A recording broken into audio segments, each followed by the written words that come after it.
90 দশক থেকে পৃথিবীর বিভিন্ন দেশে পালিত হয়ে এলেও দিবসটি এখন বাংলাদেশেও পালন করছেন কিছু পুরুষ। প্ল্যাকার্ড হাতে নিজেদের অধিকার প্রতিষ্ঠায় এবার মাঠে নেমেছেন পুরুষরাও। আন্তর্জাতিক পুরুষ দিবসে নিষ্পেষিত পুরুষদের পক্ষ থেকে আওয়াজ তোলে এইড ফর মেন ফাউন্ডেশন নামে একটি বেসরকারি সংগঠন।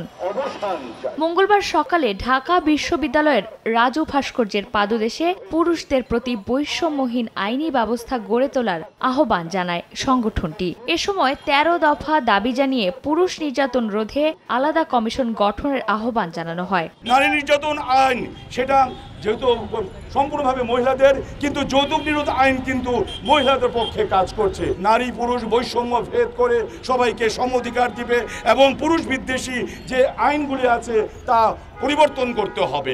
আইনের অপব্যবহারের মাধ্যমে পুরুষের নানা হয়রানি ও নির্যাতনের কথা তুলে ধরে হয়রানিমূলক সব আইনের সংস্কার চান তারা। আইনে পারিবারিক পরিমণ্ডলে শুধুমাত্র নারী এবং শিশুকে প্রোটেকশন দেওয়া হয়েছে।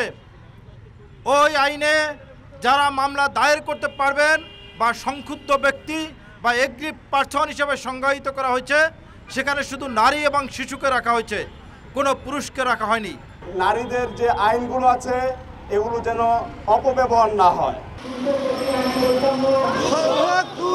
দিবসটি ঘিরে বর্ণাঢ্য র্যালি ও পথসভারও আয়োজন করা হয়। চন্দ্রিমা চৌধুরী, সময় সংবাদ, ঢাকা।